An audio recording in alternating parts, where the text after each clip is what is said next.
開始咧有一個一條問題嘅 polling 啦，咁啊關於你對綠建環評嘅睇法啦，你認為綠建環評係一個叫做獎勵嘅計劃啦，定係一個認證嘅計劃咧嚇？即係你表達咗你嘅意見嚇，我一陣會俾個 model answer 大家嘅嚇。咁記住啦，網上朋友要為咗證明你喺度咧，我哋課堂之中或者開始時候咧，有機會咧我要做一啲 polling 嘅啊。咁你喺呢2日嘅課程咧，呢個就係證明你網上朋友繼續喺度啊。咁你要攞證書嘅話咧，都要參與嘅嚇，就唔好咧就開住部機走咗去啦嚇。好，咁我了解咗大家個睇法啦嚇，咁就300幾位朋友咧覺得呢個咧係一個認證嚟嘅嚇，咁啊100幾個朋友咧覺得佢係一個表彰嘅獎勵嚟嘅嚇。好，講講呢個議題咧，其實我哋嗰個文件啊宣傳上咧，我有時都會叫佢做認證系統嘅。咁但係如果你話係從一個學術嘅角度咧，就大家可以細心啲去諗咧，因為佢係自由選擇嘅，佢嗰啲 best practice 我都講過啦嚇，有堆嘅 checklist 啦，即係話有啲 best practice 好嘅設計係自由選擇嘅。即正因為佢係自由選擇咧，佢係同 ISO 9001啊嗰啲品管系統唔同。9001咧係基本上係冇得揀㗎，我有20幾條文咧，你20幾條條文都基本上要做晒嘅嚇。咁所以基於呢個分別咧，喺學術上嚟講咧，佢又唔係好似一個認證系統，佢反而似一個獎勵嘅計劃嚇。咁所以兩方面講啦嚇，即係話你如果唔係太過嚴格嘅話咧，你可以叫佢做一個認證系統。但係你嘗試做一個學術研究話咧，你會睇到咧係有啲分別嘅嚇。咁另一個point 咧就係話，佢唔會走入去你座樓度咧去捉你做得唔好嘅地方嚇。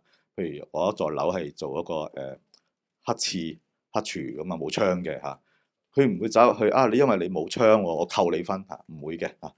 咁所以咧，佢又有別於一個全面嘅認證咧，佢又唔係話會有全方面嘅去包括唔好啲都走去評審嚇。咁佢只不過係話你做得好嘅，我就俾分你係累加單向純正嘅加分嚇。佢唔會話做得唔好嘅就降翻落嚟扣分嚇。咁所以就喺從呢一個第二點嚟講咧，佢又好似又唔係好似一個認證嚇。咁所以呢個係一個幾得意嘅問題啊，即係話睇下你嚴格講定係唔嚴格講。嚴格嚟講就似乎真係未去到一個認證嘅程度咯。咁點都好，佢就係一個表彰獎勵嘅計劃咧，係即係無可置疑啦嚇。好，講翻呢個另一個概念咧，就係話我哋可能你都知啦，我哋左手邊就係我哋有建築物能源效益守則嘅，即係已經行咗好多年啦。右手邊就係我哋今天嘅主題綠建環評。咁啊，佢兩個有乜嘢分別咧？因為有啲人都好混淆嘅嚇。其實就個分別就喺度嚇。建築物能源效益守則就係藍色嘅，即係話係一啲稍為低少少嘅要求嚇。綠建環評咧就再高啲嘅要求，佢可能要你做得好過建築物能源效益守則先至攞到分數。咁所以其實係一個頂呢個概念咧，就係喺香港嚟講，我哋有強制性工具同埋自願性工具嘅組合權嚇，即係話政府有定最低要求，佢其實就一定係左邊咧，你睇完出完之後咧，你得出結論就係 yes no 嘅啫。你一係啱嚟，一係唔啱嚟，唔啱嚟嘅就係糾正嚇。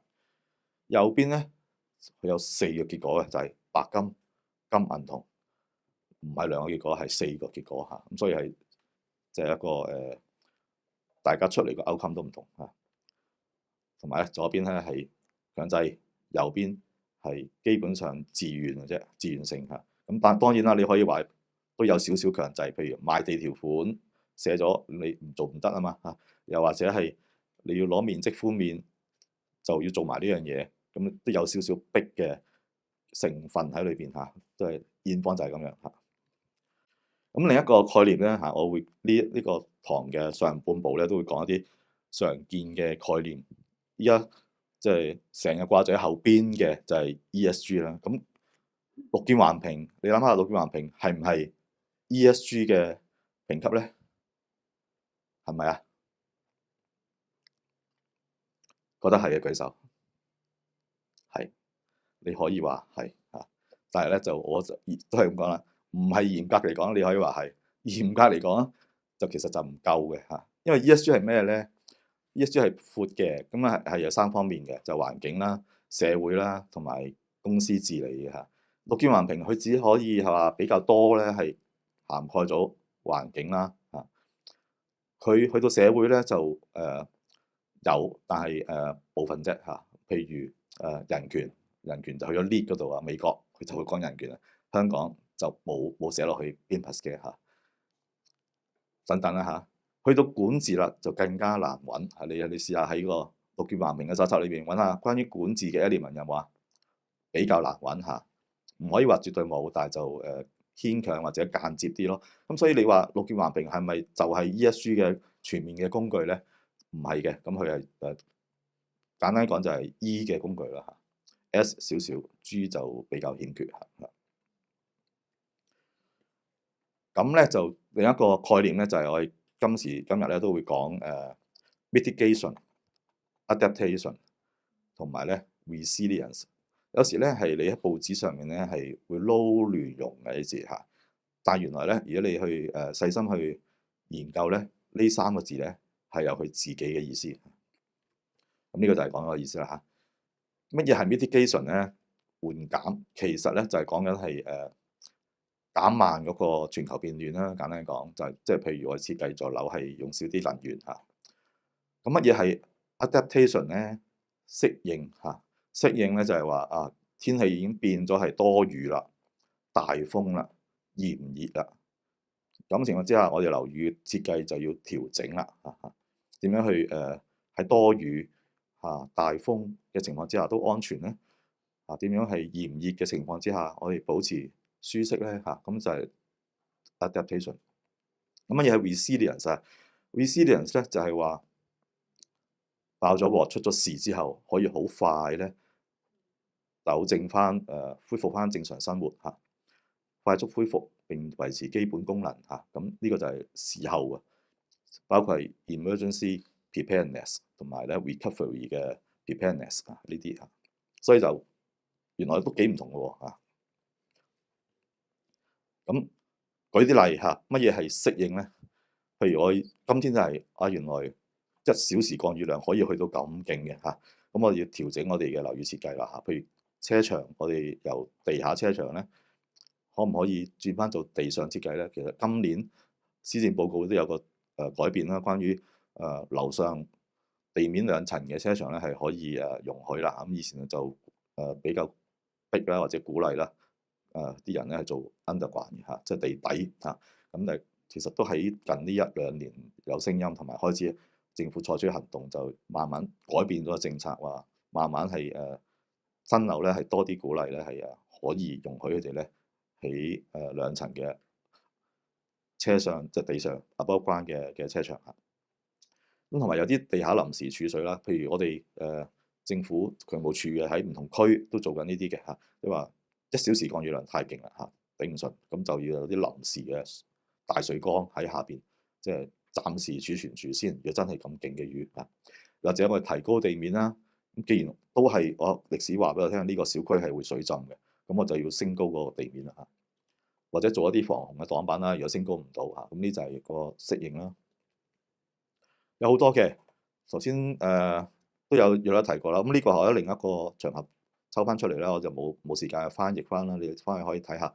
咁呢個例子都幾好嘅，就係話我哋有啲例子就係地下停車場水浸咗，咁佢原先咧係用一個石膏板嘅假天花嘅，咁水浸完之後咧，水過退咗之後咧，就開始有啲毛菌咧就生長出嚟，即係話黑色一點點啊。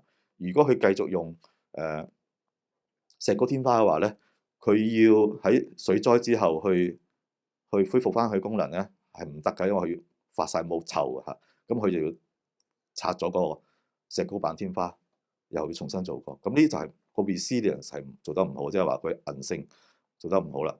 咁其實做得好嘅話，就應該用一啲金屬嘅天花，譬如呢啲疏蠟嘅鋁條天花咧，就算水浸都好啦，你只需要係之後抹翻乾淨佢，基本上係可以好快可以重用翻，就唔會話發毛啊有霉點咁嘅情況嚇。另外就係適應就係氣温嚇，以前冇咁熱嘅，我哋以前細個嗰陣就都冇依家咁熱啲，依家即係久唔久又話34度啊咁，即係幾頻密嚇。咁所以我哋設計樓宇咧都慢慢改變嚇，譬如廁所同埋廚房慢慢興起所謂廁所就係浴室部啦，廚房就叫做涼霸啦嚇，內地就叫涼霸啦嚇。內地廁所唔係叫浴室部，叫暖霸嚇。咁就係呢啲問題，即係話有時極端天氣好凍，或者係恆常嘅夏天都係非常之高溫嚇。咁仲可唔可以廁所整盞燈，廚房整盞燈就得咧？唔得啦，咁我要搞埋呢樣嘢，風扇燈嚇，因為天氣變咗嚇，甚至已經有咧為廚房特製嘅廚房冷氣嚇，就佢係頂得住嗰啲油煙嘅一啲 coating 啊，或者係 filter，即係隔層網嚇，係可以頂得住嗰啲油煙嘅，係適宜咧喺廚房安裝嘅。咁有呢啲產品，呢就係氣候嘅適應，我哋導致我哋今天嘅樓宇設計、室內設計咧都改變。好，另一個概念咧就係碳審計同埋能源審計。咁有啲人都問啊，點解咁煩啊？我做能源審計咪得咯嚇？咁點解又要做碳審計咧？其實碳審計就闊啲嘅，嗱簡單就係下邊嘅事啦。能源審計就係睇電費單，頂多睇埋煤氣單啦嚇。咁但係碳審計睇多啲嘅，就包括你啲人啊嚇。如果你寫字樓嚟講，就係話有冇出國啊，或者係去澳門之類比較遠啲嘅，都要做一個 accounting，即係話佢走咗幾遠，仲用咩交通方式，從而咧喺去一次 trip 嘅時候咧係出咗幾多，產生咗幾多碳嚇。同埋咧，你寫字樓嘅垃圾產生量啦，用咗幾多紙杯啊、紙張啊，都會計嘅嚇。同埋有冇換冷氣機啊？有冇補雪種啊？嚇，有冇即係泄漏啲雪種之類嚇。同埋咧如果做得好嘅話咧，甚至如果你可以做一啲所謂贖罪，即係購買可再生能源證書咧，就會 offset 翻你產生嘅碳啊。其實飛機都係嘅，即係話你搭咗程飛機，你可以買翻一啲所俗稱贖罪券啊，即係話喺航空公司咧 offset 翻你之前搭咗嗰個一程飛機咁樣可以 offset 翻嘅嚇，可以用錢去解決到嘅嚇，咁我都會 account 翻。咁呢就係carbon audit 會闊啲嘅嚇，咁同埋佢分 scope one、scope two、scope three。咁呢個就係講咗個解釋啦，就係 scope one 就係直接燒嘅，喺你現場燒嘅，譬如煤氣爐啦，你有汽車嘅話就會有啦嚇。呢啲就係直接喺現場燒嘅。Scope two 咧就係離遠，就係話發電廠嘅嚇，發電廠方面嘅佢產生嘅二氧化碳。咁呢個就都會攞翻佢發電廠個 emission factor 咧去做 accounting 啊。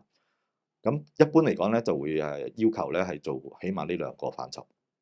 咁隨住年代演變啦嚇，今天或者將來咧慢慢就有聲音就話我應該做埋 Scope three，就係其他間接啲嘅 supply chain 上游或者下游嘅嚇，即係包括你買嘅嘢啦嚇，或者你供下游嘅產品啊咁樣嚇，咁就比較間接啲嘅都會 account 埋佢，即係話做一個審計嚇。咁呢個就係我哋喺 carbon audit 呢方面嗰個發展。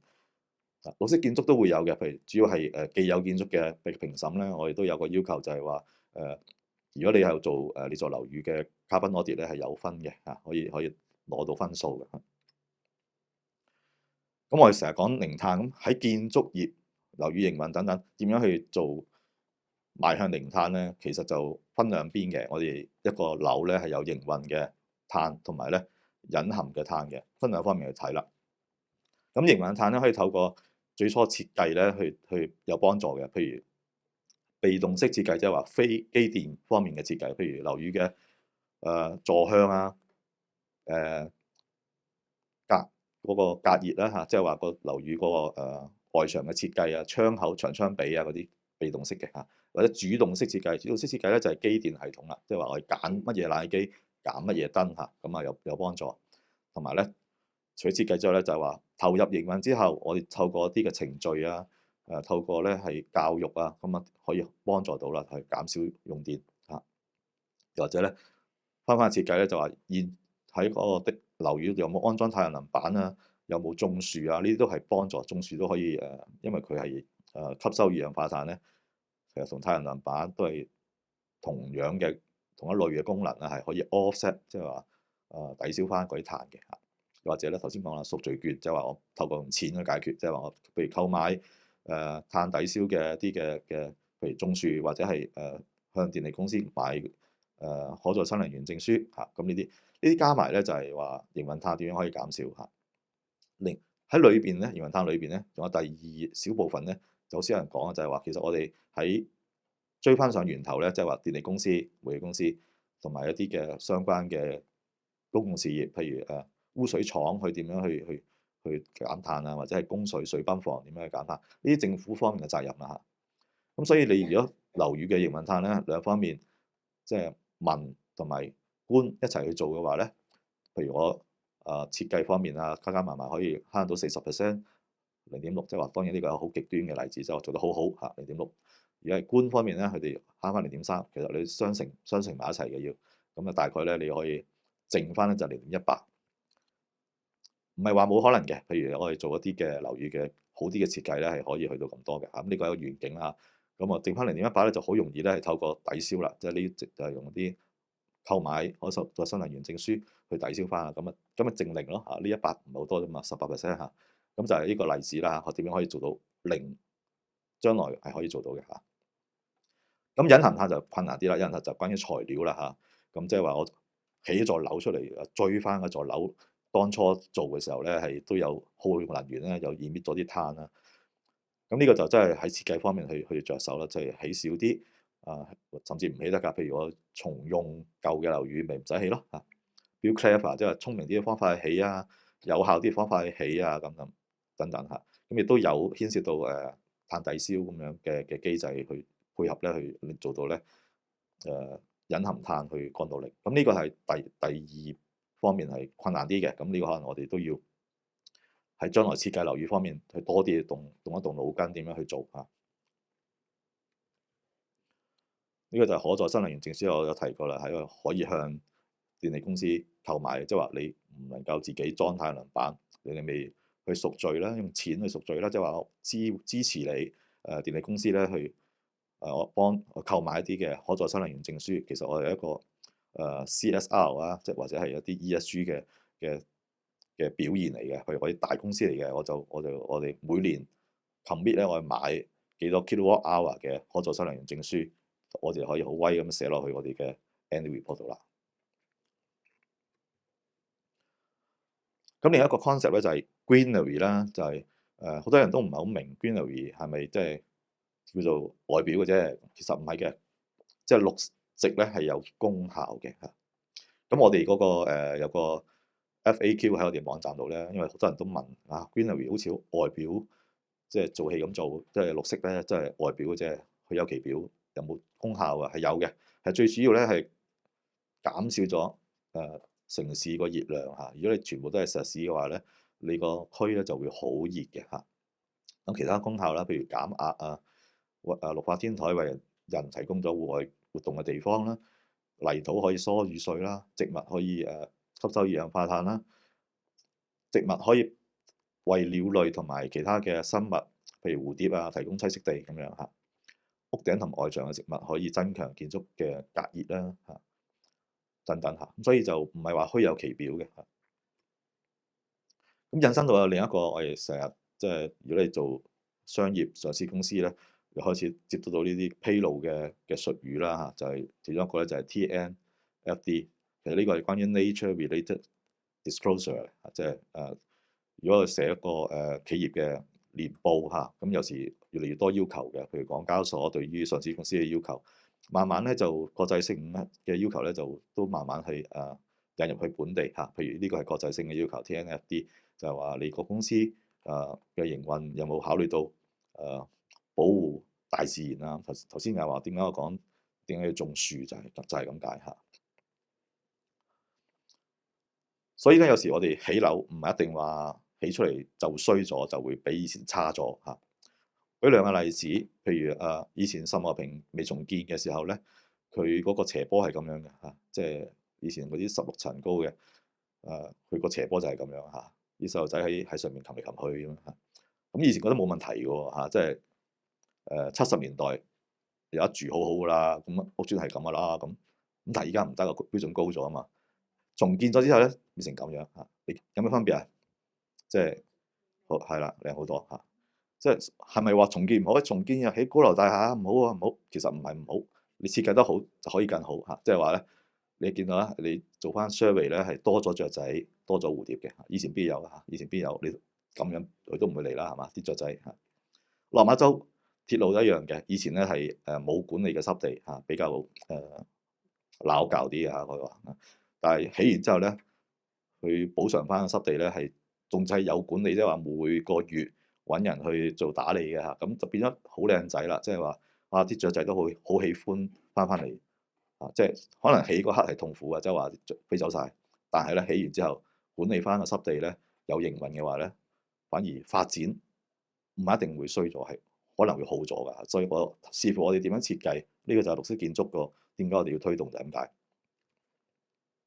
咁同一個做商業嘅上市嘅披露嘅術語咧，就係 TCFD。咁呢個就係 climate related 嘅 disclosure，咁都係甚至早過 TNFD 嘅。咁呢就都係慢慢對上市公司嘅要求係需要做呢啲嘅，即係話我哋公司嘅營運有冇考慮氣候相關嘅方面嘅因素啊咁樣。好，咁概念咧就比較沉悶嘅，就講到呢度啦。咁我就轉一啲，即係分享我啲嘅關於綠色建築包括健康方面同埋慳電等等嘅貼士啦嚇。咁啊，轉一轉話題。嗱，一個好緊要咧就係渠務先，講下渠務嘅問題。有時我哋久唔久會遇到渠臭啊，即係包括我哋自己或者鄰居嚇，自己屋苑嘅，即係有人會話啊，我臭喎個渠廁所點樣去點解啦嚇，同埋點解決咧？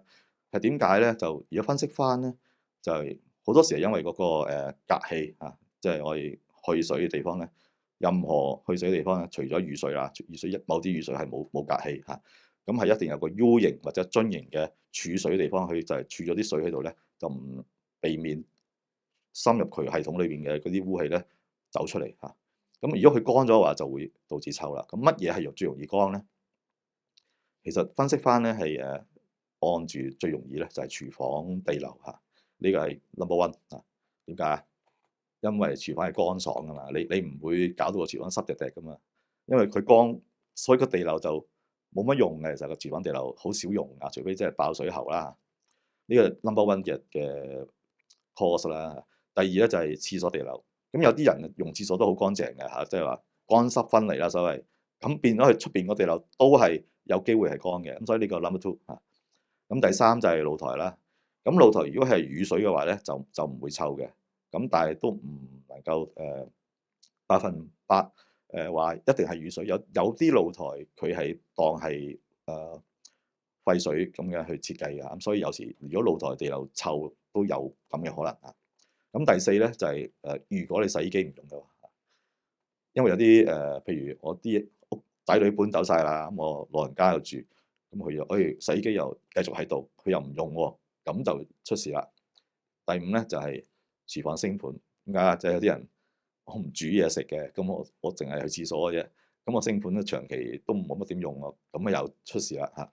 咁所以呢個就係分析嗰個原因啦嚇。咁點樣解決咧？其實都唔使我多講啦，你哋政府都有宣傳，就係每星期咧加水嚇。咁呢個係最正路嘅方法。咁但係你可能會問，煩唔煩啲嘢咁樣加水？好煩喎。咁所以咧設計新樓嘅設計係解決又可以解決嘅。譬如房委會啦或者房協咧，佢會用一個叫做 W 型嘅 trap 啦，其實即係共用，即係話地漏同埋洗手盆咧係共用一個 trap 嘅嚇。呢個係主要係公營房屋就比較興，新樓就一定係咁樣嚇。私營咧就會係用一個分流嘅方法，咁就係喺一般嚟講就係喺個洗手盆咧係分支一條水，即係話佢落水嘅時候咧就會有啲水散咗過嚟，然後咧流入去播入去一個地流嗰度，咁啊有少少補充嘅作用啊咁樣嚇。咁同埋咧避免喺開抽氣扇嘅時候吸入將地流嘅氣咧抽出嚟咧，咁我哋一般都好強烈建議咧如果你裝修嘅話咧，廁所以前係冇百葉嘅話咧，就希望你換嘅門嘅時候咧加翻個百葉嚇。咁呢個係其實新樓就一定有嘅，新樓如果唔係屋宇署都唔批嘅，即係話廁所咧係一定有呢啲百葉啊，或者係啲美觀嘅百葉啦嚇。但係我哋如果室內裝修嘅話咧，就簡單啲，你可以配一啲嘅鋁啊，或者係塑膠嘅百葉，甚至木嘅百葉都得。木就容易霉，但係鋁同埋塑膠就會好啲嚇。就裝喺個低位嗰度嚇，咁呢個就強烈建議，如果你裝修嘅話，最好加翻嚇。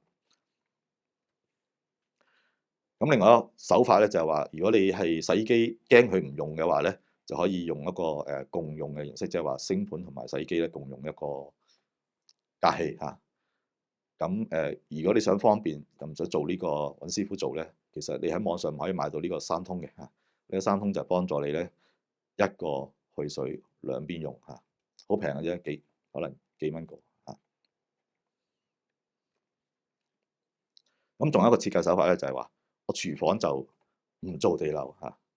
你知唔知邊個地區嘅廚房係冇地漏嘅？知唔知啊？唔係，我講國家，我哋國家，我所知啊，我哋國家嘅即係起身嗰啲內地嗰啲樓咧，如果你睇下，可能真係冇嘅嚇。我見好多都冇嘅，好多都冇嘅嚇。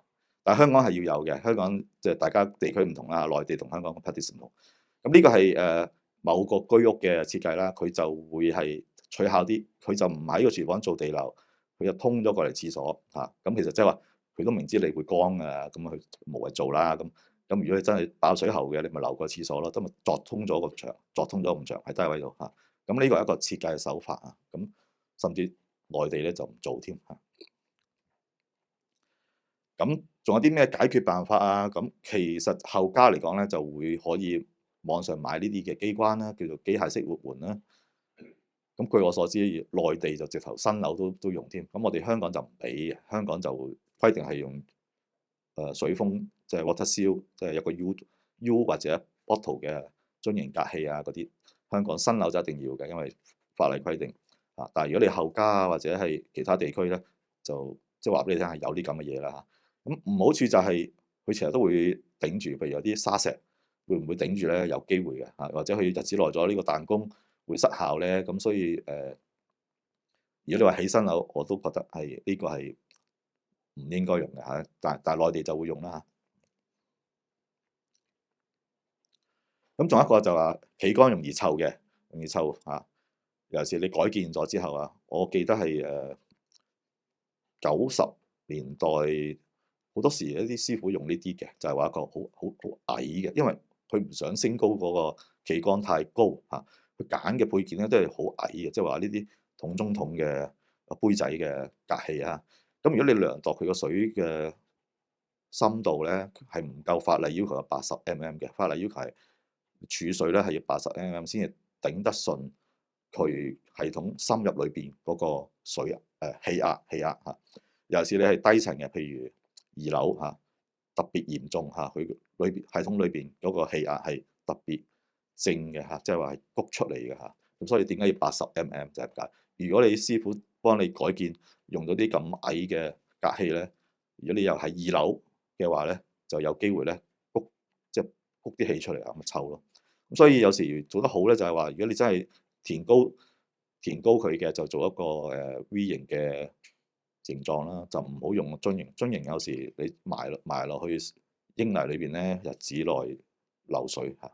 咁你做自己冚用 fitting 冚一個 V 型咧，就會耐用啲，然後可以回泥嚇、英泥嚇填埋咧，都唔擔心佢將來會漏水嚇。有另一個方法就係對出外牆啦，對出外牆咧就可以做正常嘅 U 型隔氣嚇，80mm咁就解決咗呢個問題嚇。好，轉一轉話題咧，就係廢物處理啦。我時鼓勵就係話，盡量咧分唔同嘅廢物啦，然後咧減少去堆填區。其中就係分嗰啲廚餘出嚟，譬如阿媽煲湯，其實飲完之後大煲嗰啲湯渣嘅，咁你可以選擇去堆填區或者將佢 sort out 出嚟嚇。咁當然我哋鼓勵就係話，啲廚餘盡量就係分啦。其實方便我哋分咧，就好似喺廚櫃裏邊就已經有分開兩個桶嚇。譬如如果新樓咧，就已經係有啲喺個廚櫃裏邊騰出嚟啊，已經係兩格㗎啦，即係話正常垃圾同埋廚餘咁樣嚇。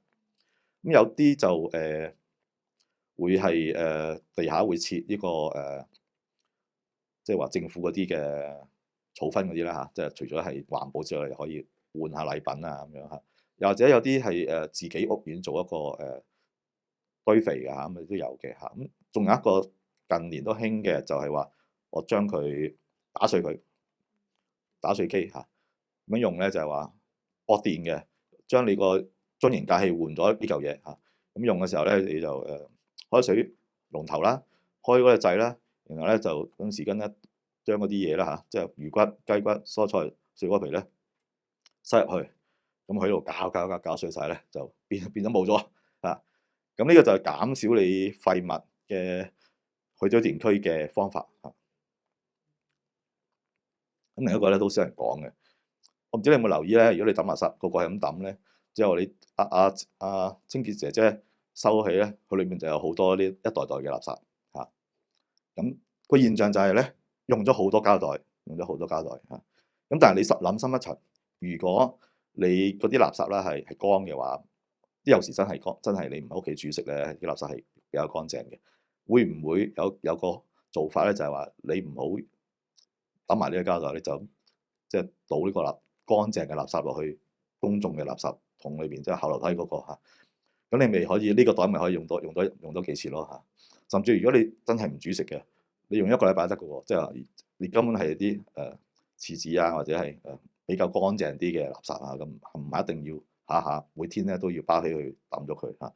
咁如果唔係咧，就袋中有好多袋，其實我哋成個社會咧就用咗好多膠袋嚇。仲有一個就都應該知道嘅，從小應該培養嘅就係去完廁所係咪真係咁掹？有啲人掹好多張紙喎，抹一下手咧掹2-3張，其實都幾唔環保嘅。如果你從細培育啲小朋友即係帶手巾仔，其實學校都鼓勵嘅，即係話可唔可以用手巾仔咧嚇？咁即係唔好用咁多字嚇。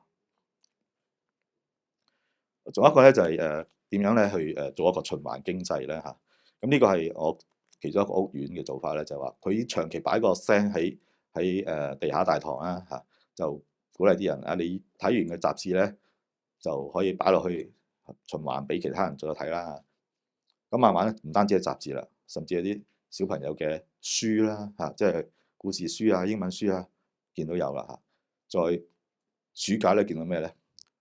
啲冇做過嘅練習，即係話好多啲家長咧買嗰啲練習咧係做頭個版嘅啫，咁之後發覺佢都唔肯做喎，啱啱暑假就懟出嚟啦，我即係用唔着啦，咁我啲練習都日擺出嚟，咁其實幾好嘅，即係話呢啲書嘅嘢咧係物管咧幫手設立一個 stand 咧，喺座樓裏邊已經有個循環經濟嚇，即係話唔會話啲書啊練習啊咁抌咗佢嚇。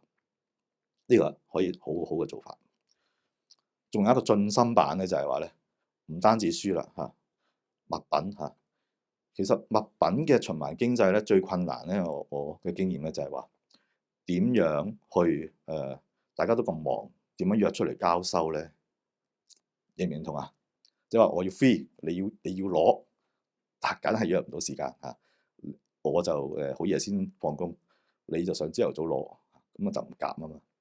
咁唯一咧就係話物管啦，可唔可以喺每一座樓嘅大堂咧有個臨時儲存嘅地方啦？即係當然你要定一啲 house rules 嘅，即係話譬如呢個屋苑咧就係舊物重新暫守則嚇，即係話你最多譬如擺3日啊，或者你要擺嘅時候咧要寫清楚嗰個聯絡人啊邊個啊咁樣嚇，即係有得處理翻嘛。如果真係冇人嚟攞，好似揾翻嗰個人㗎，係咪先嚇？咁呢個就係解決咗話約交收嗰個困難啊，即係話我擺到。你中意幾時攞幾時攞，你深夜12點嚟攞得㗎。即係一係咧，你擺喺自己住嗰層個棟嚇，或者咧你唔中意嘅，你就擺喺對方住個棟嚇。總之你透過 Facebook 啊等等咧，大家確認咗你係咪想攞嗰樣嘢，或者我 feed 出嚟，我透過 Facebook 去公佈啦。然後咧屋苑嘅 Facebook 咧自己個群組咧就自己有人有興趣咧就聯絡啦。咁啊話咧我擺喺邊度，咁啊你哋得閒去攞啦。嗱，最多擺3日咋，3日之後就冇噶啦嚇，咁樣嚇。咁呢個就係物管咧可以facilitate 咧我哋小區裏邊嘅業主咧或者住客咧係可以做呢個循環經濟嘅。好，呢個又轉一轉話題，大家觀察下呢個冷氣機有咩特別？咩特別啊？係啦，左出風係咪新產品嚟㗎？係啊，我好欣賞，因為我屋企咧嗰個窗口位咧2、3間房都係側咗右邊嘅嚇，側咗右邊嘅。但係市面上嘅冷氣機咧，以前嚟講咧，絕大部分都係右出風嘅。咁我一裝咗落去咧，因為個機位喺右邊啊嘛，咁就即係個冷咧係側下邊嘅嚇，即係比較困難咧去打勻嚇。咁以前咧就係揀一啲嘅有一隻牌子係左右出風嘅一隻嘅啫嚇，咁好似冇出啦嚇，咁好難揾嘅嚇，咁啊大部分都焗住係揀右出風，但係咧應該今年上下啦嚇，就開始有個牌子站出來，我 offer 咧左出風嘅選項嚇，咁啊呢個解決咗我多年來嘅希望啦。當然我今年唔買啦嚇，我以前買咗啦嚇，咁但係你又留意下，如果你屋企係右邊冷氣機位嘅話咧，考慮呢個左出風嘅，咁你變咗係均勻啲嚇。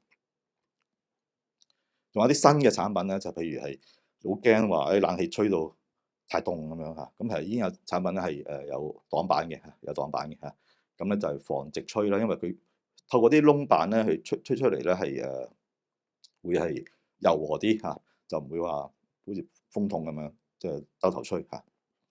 咁有啲係透過啲 mechanism 嘅，譬如係無風感嘅超級轉發啦，即係話佢點樣去調個風速啊咁樣，係透過電子版嘅功能嚟做到係無風感咁樣嚇。咁仲有啲咧係話所謂解放雙手啊，唔使咁辛苦去洗機啊，就係自清潔功能嚇。咁亦都係越嚟越多冷氣機係做到嘅嚇。譬如透過高溫嘅自我清潔啦，譬如佢係冷暖機嚟嘅，咁我做一個自清潔嘅功能啊咁樣嚇，咁都有㗎嚇。咁仲有一個都簡單分享就係話以前啲冷氣機咧係如果你譬如靠那嘅天氣秋天去開嘅話咧，如果係個溫度出邊已經係24度，就你 set 24度，即係話佢基本上係佢可以唞一唞嘅嚇。但係咧佢舊式嘅冷氣機咧，佢繼續風扇係繼續運轉嘅嚇，因為你開咗機就繼續運轉。但係新式嘅冷氣機咧有一種咧就係叫做 fan off feature，即係話佢叫節能，就係話咧如果你出邊溫度已經係24度啦，咁啊基本上咧佢係可以連風扇都熄埋嘅。咁以前點解唔敢熄咧？就可能你熄咗嘅話，其實你熄咗之後慢慢你個室溫就慢慢又會升翻噶嘛嚇。咁如果你熄咗嘅話，佢唔知喎，因為你啲風佢唔索嚟咧，佢個溫度感應咧佢唔知道喎，咁咪唔 work，即係話 logic 唔啱啊。咁但係佢點樣解決咧？佢就話佢大約每3分鐘咧自動又開一陣嚇，純粹係俾個出邊嘅氣索翻入嚟，俾佢感應一下究竟呢個溫度係唔係時候再重啟翻個冷氣嚇。咁就透過呢個聰明嘅模式咧，佢可以做到咧。如果出邊已經24度啦，譬如你又 set 24度嘅話，佢就可以直頭連個風扇都熄埋，咁就極致嘅慳電啊嚇！咁佢就係新冷氣同舊冷氣嘅分別咯。咁所以又都唔需要常常話記住要閂冷氣。譬如我秋天就係閂冷氣，其實唔緊要啦。有呢個新嘅模式嘅話，秋天都可以開住個冷氣，因為佢自己同你熄冷氣、熄風扇嚇。所以呢個幾好嘅嚇。咁如果你係商業樓嘅話咧，就係寫字樓啦。就以前嗰啲盤管風機，所謂 fan coil unit 咧，就係用 induction motor 嘅，即係有電容啊，有個shell cage 嘅 motor，即係用交流電咧去做產生磁場嘅。但係新式嘅 fan coil unit 咧，就已經係用即係永久磁石。我哋知我哋國家係最叻就係咩咧？就係稀土啦，稀土就係製造呢個永久磁石嚇。咁都10年嚟都慢慢興起啦，即係話商業樓嘅 fan coil unit 咧係轉用咗新嘅 model。佢點叫咧？有啲叫 IFCU， 有啲叫 EC motor， 有啲叫 BLDC bladeless brushless 嘅 DC motor、DC stepless 啊，或者係 permanent magnet synchronous 嘅 motor、PMSM 有唔同嘅叫法。總之就如果你係有機會做商業樓嘅 fan coil 嘅更換咧，可以考慮新嘅型號，慳電啲嘅，同埋去配一個電子嘅溫度掣咧。係今天我課室呢一個就係呢種嘅電子嘅溫度嘅 thermostat 啦，配合埋一個永久嘅磁石嘅嚇。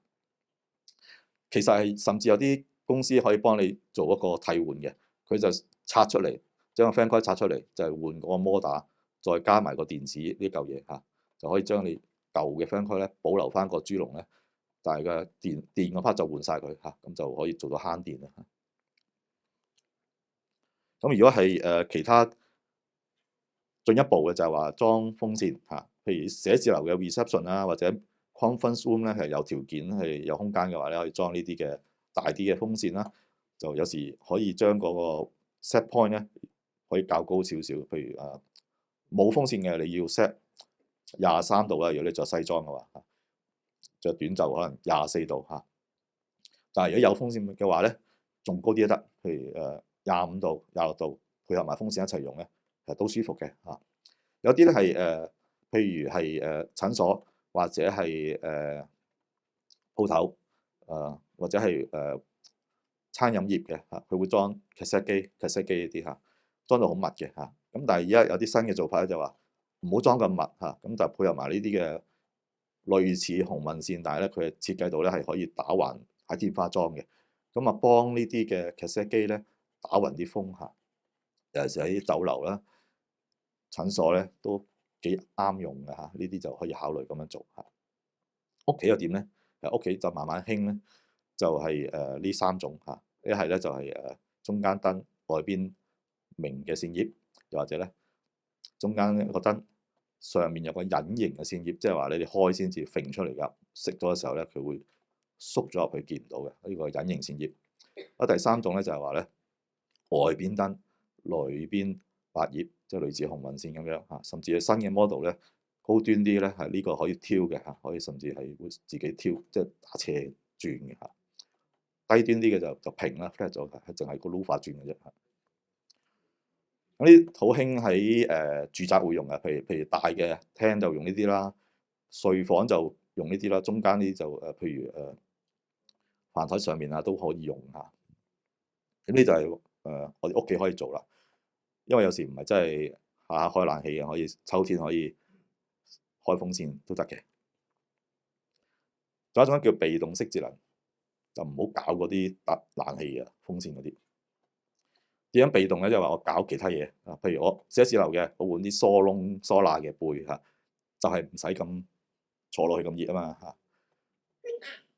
屋企竹席呢個老人家嘅智慧啦，其實如果你中意話可以換竹席啊，夏天就瞓竹席，或者有啲新嘅就係用啲類似絲感嘅一啲嘅被啊、枕頭啊咁樣嚇。如果係冬天嘅話，可唔可以唔好成間房開暖氣咧？就係淨係局限咗喺床上面嘅 blanket 又有啲localize 嘅 heating，即係話限喺張床上面做俾供暖咁樣嚇，就可以慳電。另一種被動式節能就係關於我哋燈。其實咧，如果我哋用啲淺色嘅天花咧、地面同埋地氈，或者揀嘅地磚嘅顏色咧，咁結果咧，你配嘅燈嘅火數咧，同埋密度咧係可以減少。咁呢個就都係可以做到減少耗能。仲有咧就係而家好興呢啲好平嘅，唔使拉線嘅，因為佢本身係插 USB 插電嘅。喺床頭燈咧或者衣櫃燈咧，即係你好方便嘅，可以係夜晚咧唔使着燈嚇，咁啊又慳翻啲電。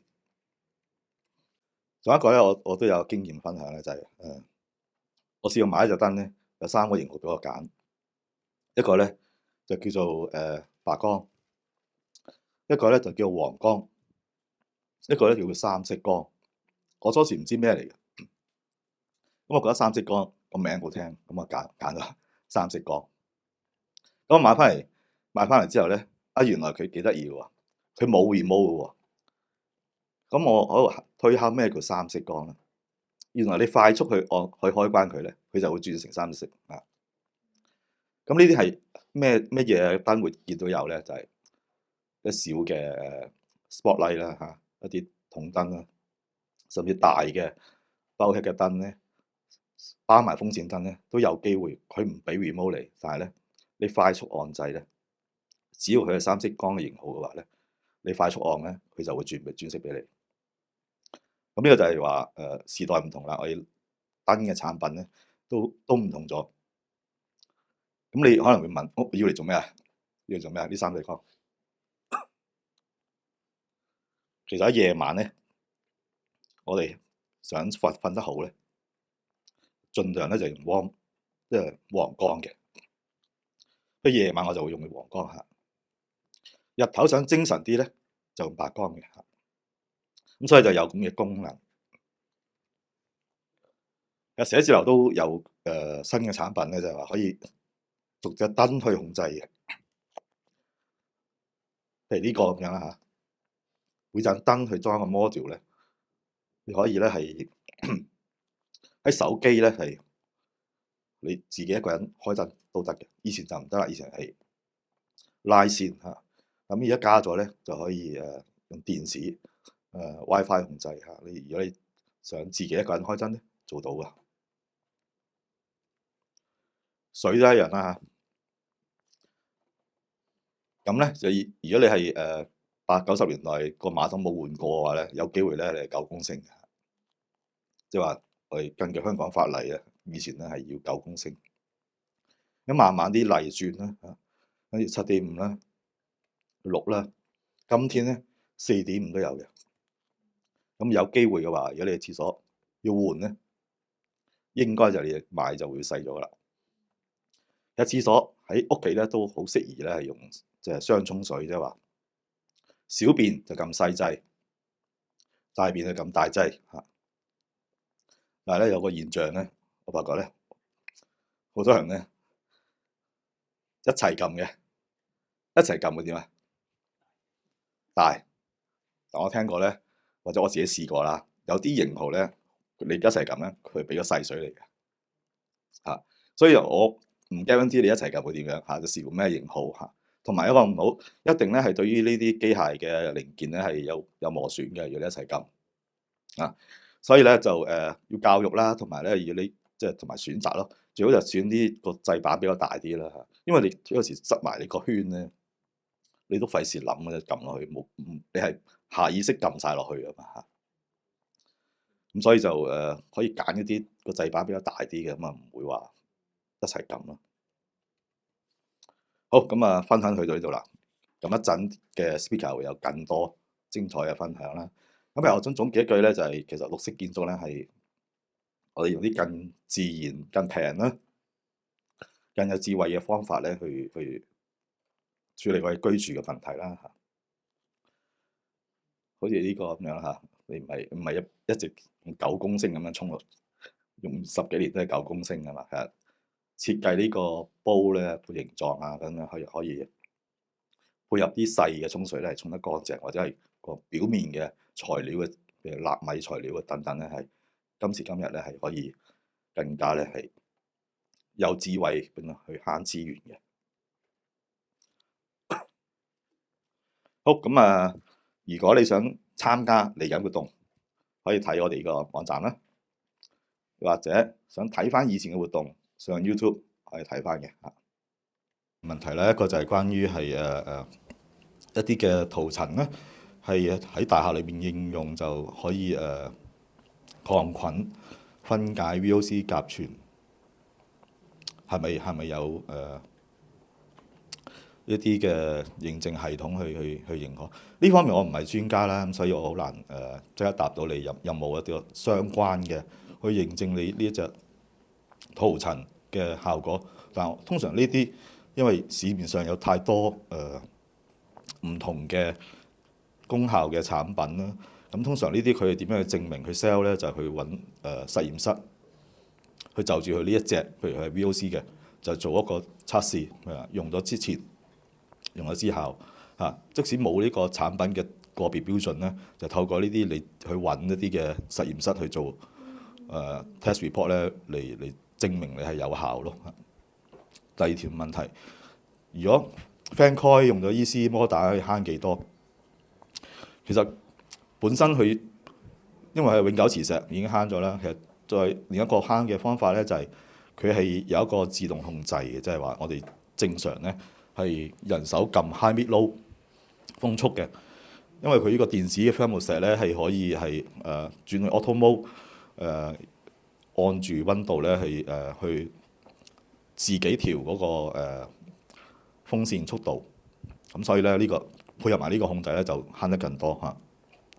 至於你想知道幾多慳幾多咧，就佢哋啲 catalog 咧係有啲test report 去披露嘅，即係話如果係傳統嘅摩打同埋佢嗰隻摩打喺行 high mid low 嘅時候各自慳幾多。我諗主要如果係mid low 呢啲情況咧，佢慳得更多嚇。咁再配合埋使用上係用 auto mode 等電子版去幫你調嘅話咧，整個全年嘅運作咧就比起人手調咧就更加會慳得多嚇。大致係咁樣咯。